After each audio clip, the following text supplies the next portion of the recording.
സുരക്ഷാ മുന്നറിയിപ്പുകൾ അവഗണിച്ചതാണ് കറുകുറ്റിയിൽ ട്രെയിൻ അപകടത്തിന് കാരണമായതെന്ന സൂചന. ട്രെയിൻ അപകടമുണ്ടായ പാളത്തിൽ ഗതാഗതം പുനഃസ്ഥാപിച്ചത് കേടുപാടുകൾ തീർക്കാതെയാണ്. ഇതിൽ നിരീക്ഷിക്കണമെന്ന രേഖപ്പെടുത്തിയ പാളം അതേപടി പുനഃസ്ഥാപിച്ചിട്ടുമുണ്ട്. ഇപ്പോഴും ട്രെയിനുകൾ കടന്നുപോകുന്നത് ഈ വഴിയിലൂടെയാണ്. മീഡിയ വൺ ബിഗ് ബ്രേക്കിംഗ് വാർത്തയുടെ വിശദാംശങ്ങളുമായി JK അൻസാർ ചേരുന്നു. അൻസാർ, എന്തൊക്കെയാണ് വിശദാംശങ്ങൾ? അപകടകരമായാണോ ഇപ്പോഴും ട്രെയിൻ യാത്ര തുടരുന്നത്? പ്രസാദ്, അത്യന്തം ആശങ്കാജനകമായ ഒരു വാർത്തയാണ് നമുക്കിപ്പോൾ പുറത്തുവിടാനുള്ളത്.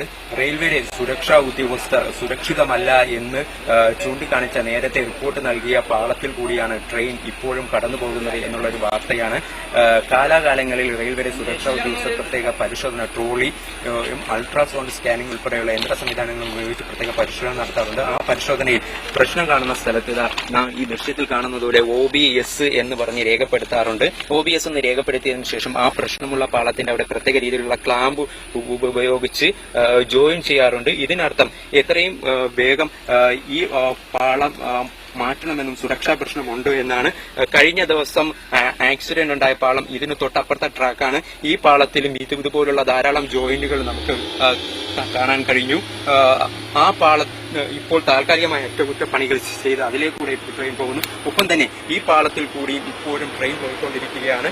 കാലാകാലങ്ങളിൽ സുരക്ഷാ ഉദ്യോഗസ്ഥർ ഇത്തരത്തിലുള്ള സുരക്ഷാ മുന്നറിയിപ്പുകൾ കൊടുക്കാറുണ്ട്. ഈ സുരക്ഷാ മുന്നറിയിപ്പുകൾ JK അൻസാറാണ് വിശദാംശങ്ങൾ നൽകിയത്. അപകടകരമായ ആ ട്രാക്കിൽ നിന്ന് PP സന്ധ്യ കൂടിയുണ്ട് നമ്മോടൊപ്പം വാർത്തയുടെ വിശദാംശങ്ങൾ നൽകാൻ. സന്ധ്യ, എങ്ങനെയായിരുന്നു ഈ റിപ്പോർട്ടിൻ്റെ അവസ്ഥ? അൻസാർ ചൂണ്ടിക്കാണിച്ചതുപോലെ ക്ലാമ്പ് ഉപയോഗിച്ച് യോജിപ്പിച്ചത് കാണാം. ജോയിൻ്റ് ഇല്ലാത്ത സ്ഥലമാണ് അതെന്നും OBS മാർക്ക് ചെയ്തിട്ടുണ്ട് എന്നും അൻസാർ തന്നെ വിവരിക്കുന്നു. എവിടെയൊക്കെയാണ് വീഴ്ച സംഭവിച്ചിരിക്കുന്നത്? വളരെ ബോധപൂർവം സംഭവിക്കുന്നത് പോലെ, പ്രത്യേകിച്ച് അതേ പാതയിലൂടെ വീണ്ടും ഗതാഗതം പുനഃസ്ഥാപിക്കുമ്പോൾ. പ്രസാദ്, ഇതിൽ ഏറ്റവും പ്രധാനപ്പെട്ട കാര്യം എന്ന് പറയുന്നത് നേരത്തെ തന്നെ ഈ പാളത്തിന് കേടുപാടുണ്ട്, ഇത് മാറ്റേണ്ടതാണ് എന്ന് ഒരു രേഖപ്പെടുത്തിയ ആ പാളം തന്നെ ഉപയോഗിച്ചുകൊണ്ടാണ് ഇപ്പോഴും ഇതുവഴി തീവണ്ടി ഗതാഗതം നടക്കുന്നത് എന്നുള്ളതാണ് എനിക്ക് പറയാനുള്ള ഏറ്റവും പ്രധാനപ്പെട്ട കാര്യം. വളരെ അപകട സൂചനയുള്ള പാലത്തിൽ കൂടി തന്നെയാണ് ഇപ്പോൾ ട്രെയിൻ ഗതാഗതം പുനഃസ്ഥാപിച്ചിരിക്കുന്നത് എന്ന് പറയേണ്ടി വരും. പ്രധാനമായി റെയിൽവേക്ക് പാളത്തിലെ കേടുപാടുകൾ കണ്ടുപിടിക്കാൻ ഒരു സംവിധാനമുണ്ട്. അൾട്രാസോണിക് ടെസ്റ്റ് എന്ന് പറയുന്ന ഈ സംവിധാനത്തിലൂടെയാണ് പാളത്തിലെ കേടുപാടുകൾ കൃത്യമായി കണ്ടുപിടിക്കാൻ കഴിയുക. ഇതിലേറ്റവും സന്ധ്യ, ഞാൻ ദയവായി തുടരുക. ഞാൻ താങ്കളിലേക്ക് തിരിച്ചു വരാം. G. സുധാകരൻ ഉണ്ട്, മന്ത്രി, നമ്മോടൊപ്പം ടെലിഫോൺ ലൈനിൽ. ശ്രീ G. സുധാകരൻ, സുരക്ഷാ മുന്നറിയിപ്പുകൾ അവഗണിച്ചു എന്നതാണ് ഇപ്പോൾ നമുക്ക് ലഭ്യമാകുന്ന വിവരം. അപകടമുണ്ടായ പാളത്തിൽ ഗതാഗതം പുനഃസ്ഥാപിച്ചിരിക്കുന്നതും ഇപ്പോൾ കേടുപാടുകൾ തീർക്കാതെയാണ് എന്നതാണ് നമ്മൾ ബ്രേക്ക് ചെയ്യുന്ന ഒരു പ്രധാനപ്പെട്ട വാർത്ത. എങ്ങനെ പ്രതികരിക്കുന്നു? എന്ത് തോന്നുന്നു റെയിൽവേയുടെ ഈ സമീപനത്തോട്? ഇന്നലെ ഈ അത്യാഹിതം വഴിമാറിയ അത്യാഹിതം ഉണ്ടായപ്പോൾ തന്നെ അവിടെ പാളത്തിന് വിള്ളലുണ്ടെന്ന റിപ്പോർട്ട് പ്രചരിച്ചിരുന്നു. അതിനെ റെയിൽവേയുടെ സാങ്കേതിക വിഭാഗം ഇതുവരെ നിഷേധിച്ചിട്ടില്ല.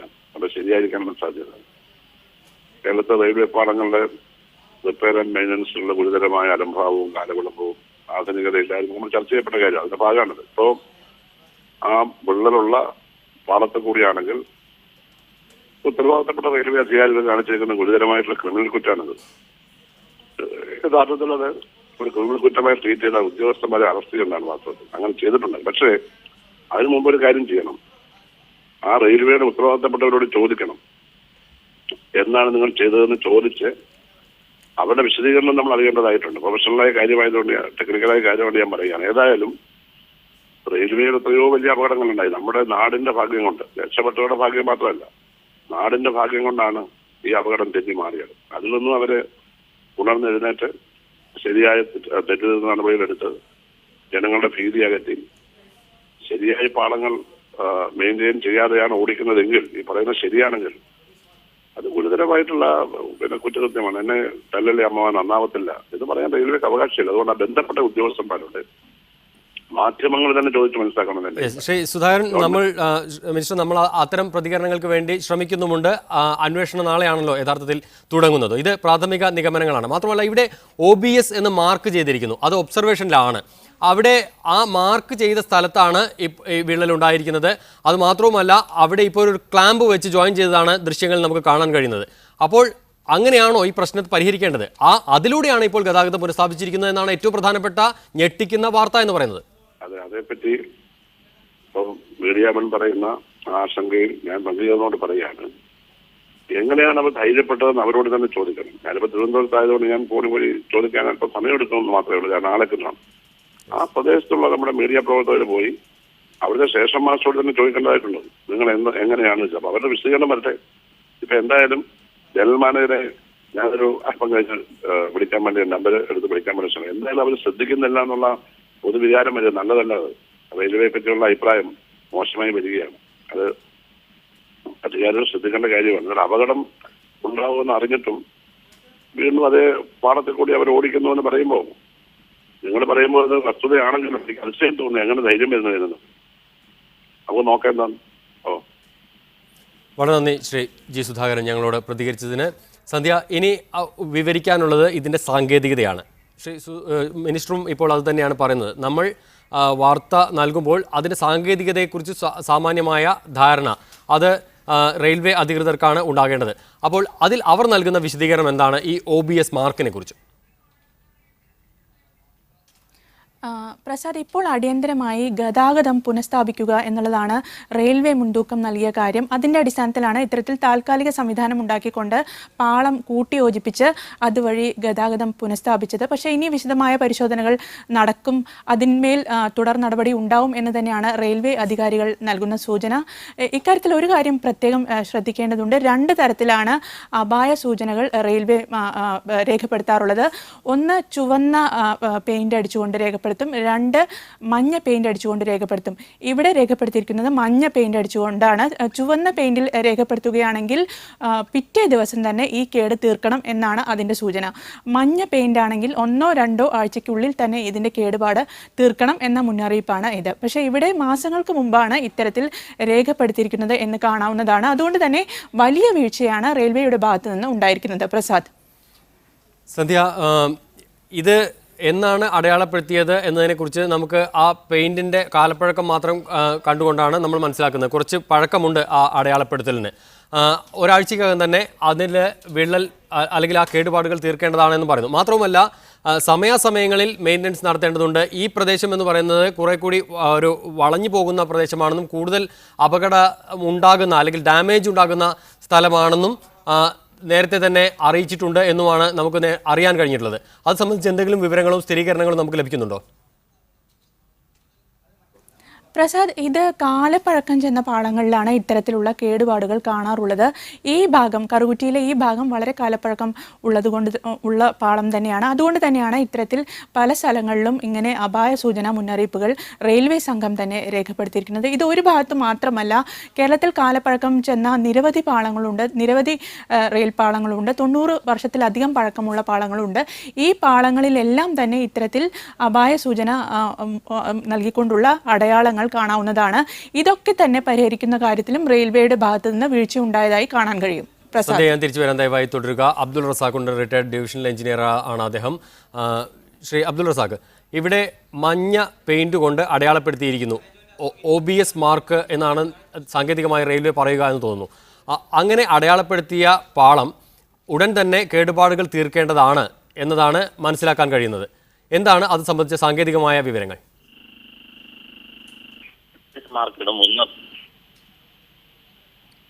വ്യക്തമല്ല ശ്രീ അബ്ദുൾ റസാഖ്, കേൾക്കാമോ താങ്കൾക്ക്?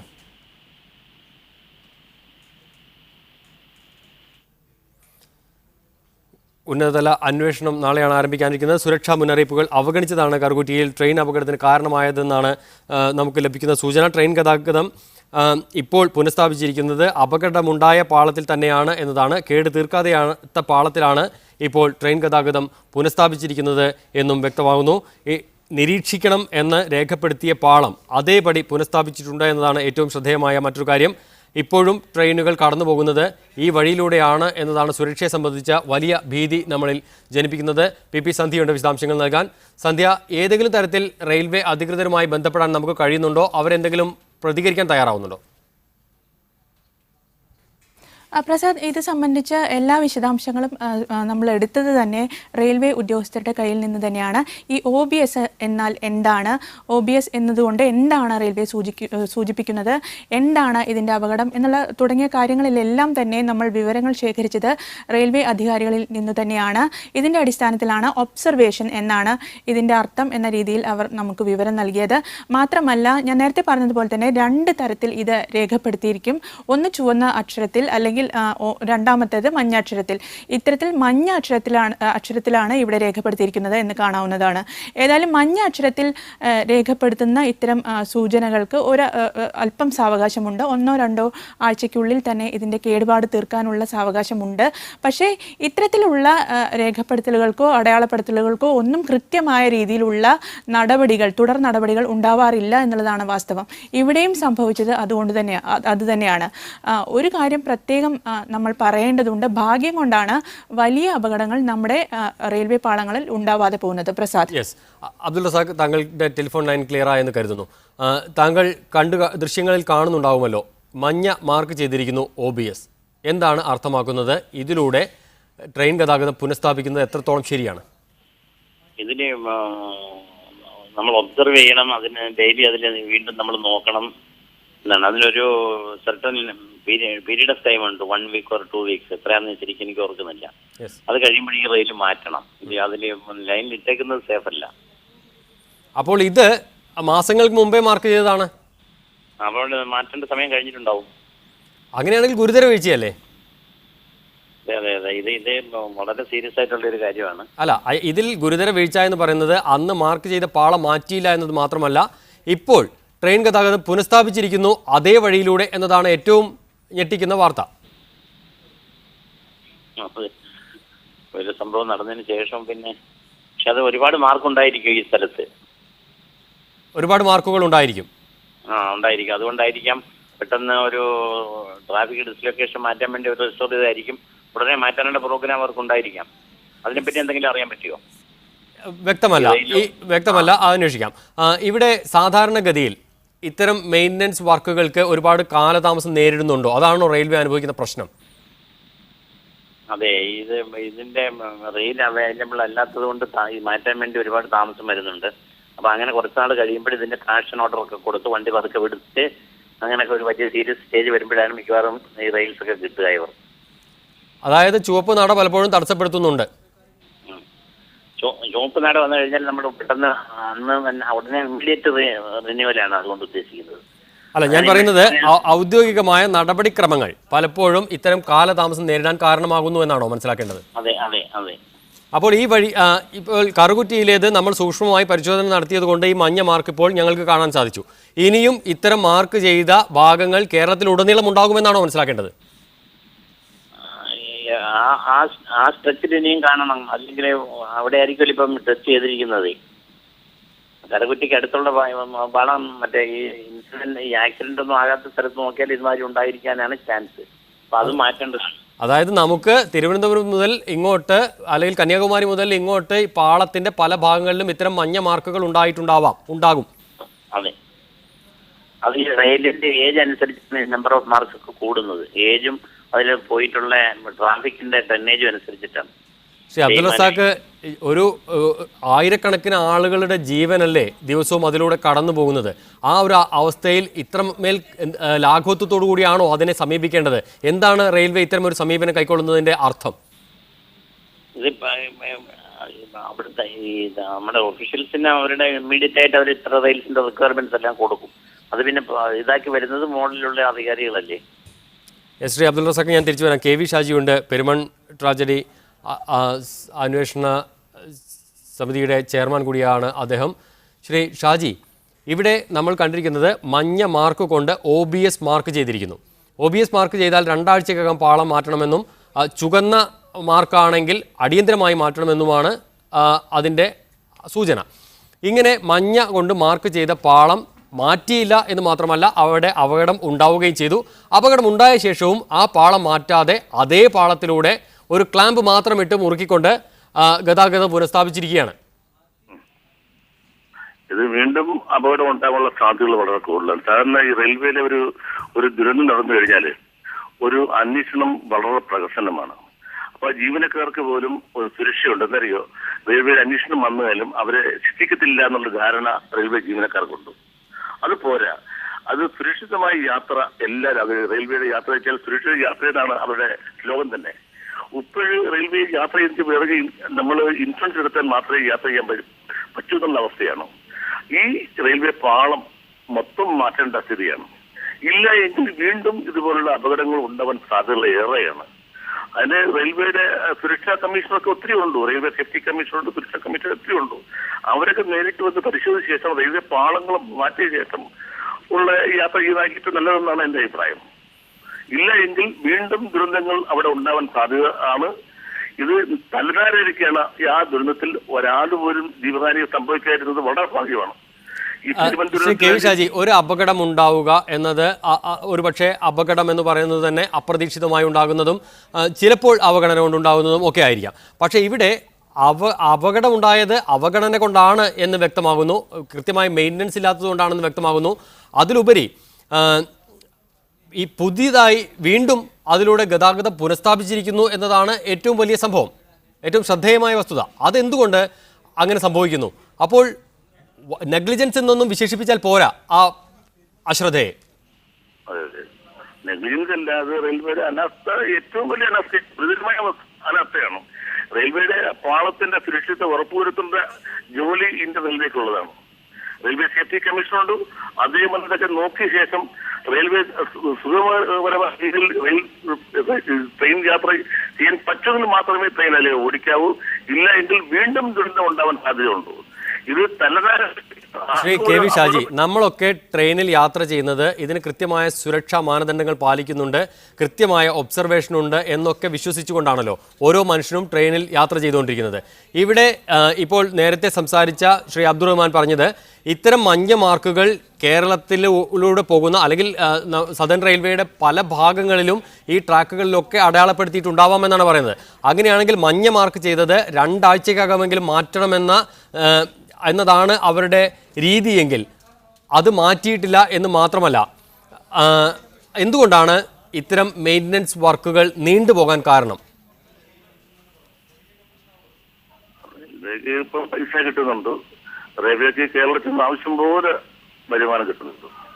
ഈ റെയിൽവേക്ക് ഇന്ത്യൻ റെയിൽവേ ഇപ്പോൾ കേരളത്തിൽ ഓടുന്ന ബോഗികളെല്ലാം എല്ലാം തന്നെ കണ്ടന്റ് ചെയ്യേണ്ട ബോഗികളാണ്, കാലാകരണപ്പെട്ട ബോഗികളാണ്.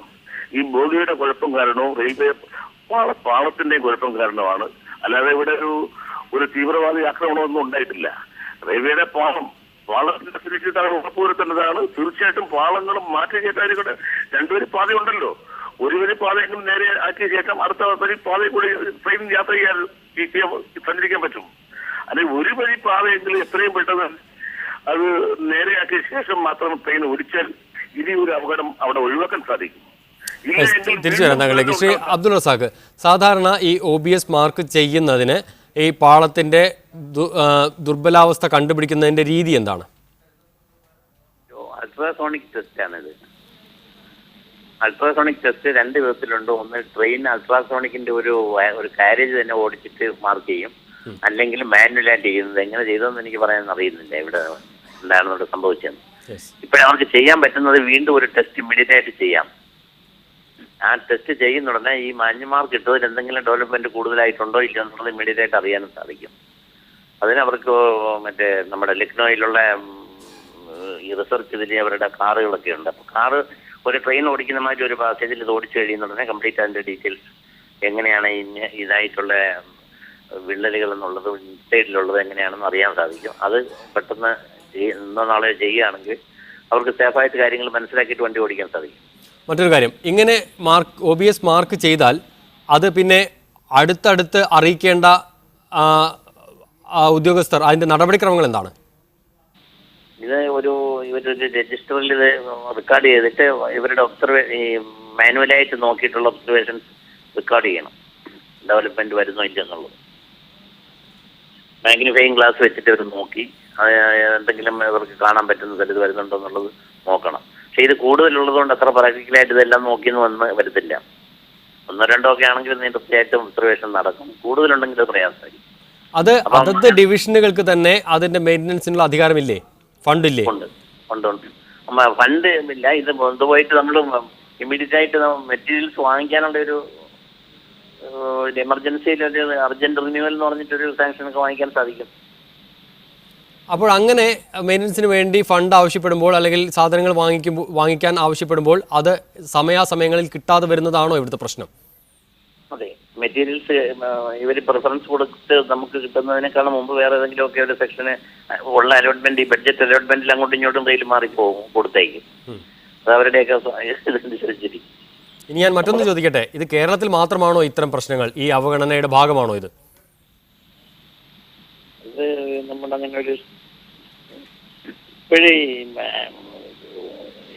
ഇന്നത്തെ നിലയ്ക്ക് അങ്ങനെ ഒരു ഇതായിരിക്കുമെന്ന് എനിക്ക് പറയാൻ പറ്റത്തില്ല. കാരണം മറ്റുള്ളിടത്ത് ഇതുപോലുള്ള ടെസ്റ്റുകളും കാര്യങ്ങളും ഉണ്ട്, പക്ഷെ റിന്യൂവൽസും നടക്കുന്നുണ്ട്. ഇവിടുത്തേക്ക് ഇപ്പൊ എന്ത് സംഭവിച്ചു എന്നുള്ളത് എക്സാക്റ്റ് ആയിട്ട് പറയാൻ പറ്റുന്നില്ല. ഈ മാർക്ക് കഴിഞ്ഞു കഴിഞ്ഞാൽ അതിന്റെ ഫോളോ അപ്പ് ആക്ഷൻ എടുക്കണം, മാറ്റാനുള്ളത് മാറ്റണം, പിന്നെ ടെസ്റ്റ് ഒബ്സർവേഷൻസ് നടത്തണം, അത് ചെയ്യണം. ഇപ്പൊ ഒരു ആക്സിഡന്റ് ആയ സ്ഥിതിക്ക് അവർക്ക് ഇമ്മീഡിയറ്റ് ആയിട്ട് ഇതിന്റെ ഒരു ഒബ്സർവേഷൻ നടത്താൻ ഇപ്പം ഈ മാനുവലൊക്കെ ആണെങ്കിൽ വളരെ സമയം എടുക്കും. അതേസമയത്ത് ഈ ട്രെയിനിൽ തന്നെ ഇത് ചെക്ക് ചെയ്യാനുള്ള ഒരു സംവിധാനമുണ്ട്. അതുകൊണ്ട് ആ വണ്ടി ഒന്ന് ഓടിച്ചു കഴിഞ്ഞാൽ ഇവർക്ക് ശരിക്കും കാര്യങ്ങൾ മനസ്സിലാവും, എന്നിട്ട് തീരുമാനം എടുക്കാം. യെസ്, വളരെ നന്ദി Abdul Razak. Shri K V Shaji, P സന്ധ്യയിലേക്ക് വീണ്ടും. സന്ധ്യ, എന്തൊക്കെയാണ് ഇങ്ങനെ OBS മാർക്ക് ചെയ്താൽ തൊട്ടടുത്ത നടപടിക്രമങ്ങൾ? എന്തുകൊണ്ടാണ് മെയിൻ്റനൻസിന് ഇത്ര കാലതാമസം നേരിടുന്നത്? ഫണ്ടിൻ്റെ അപര്യാപ്തതയാണോ? അതിലപ്പുറത്തേക്ക് മറ്റെന്തെല്ലാം കാരണങ്ങളുണ്ട്? ഇത്തരം കാര്യങ്ങളിൽ എന്ത് വിശദീകരണമാണ് അവർക്ക് നൽകാൻ കഴിയുക? പ്രസാദ്, ഏത് വിധേനയും ട്രെയിൻ ഗതാഗതം നടത്തുക എന്നുള്ളത് മാത്രമാണ് റെയിൽവേയുടെ മുൻതൂക്കം എന്ന് വിമർശിക്കേണ്ടി വരും.